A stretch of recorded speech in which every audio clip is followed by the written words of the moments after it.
Takole, mislim, da se nahajam v parku slovenske reformacije ali nekako tako. Čisto pred mano je ljubljanski nebotičnik, prejle sem njih privoščil kavico na vrhu s krasnim razgledom proti Ljubljani. Mislim pa slučajno zašel v tale park, pa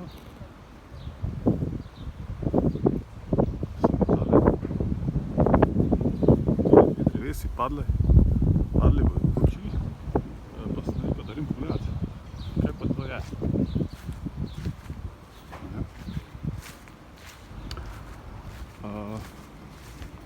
Skazalo se je, oziroma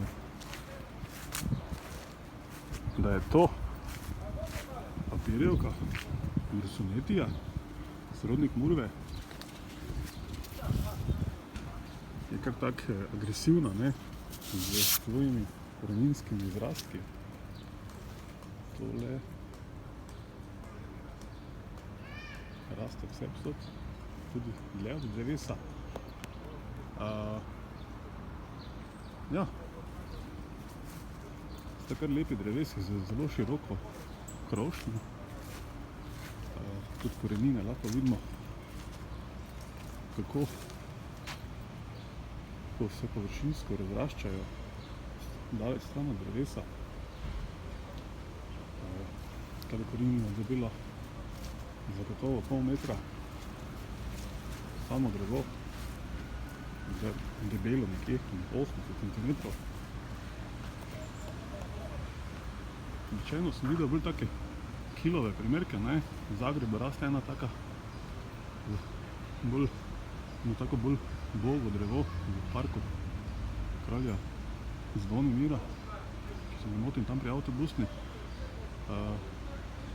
Tile dve sta pa izredno vitalni drevesi.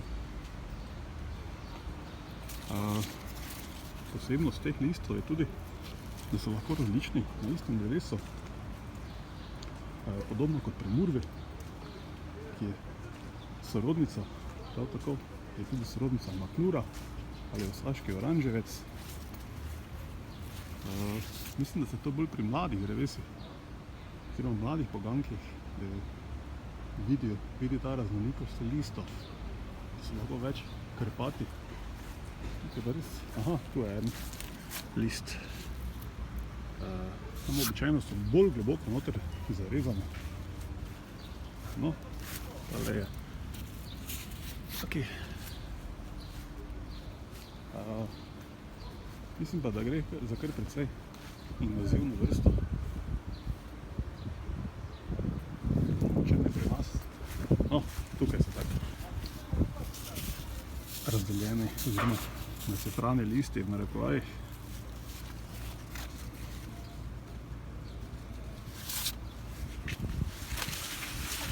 No, torej tole sta papirjevki Ursonetiji.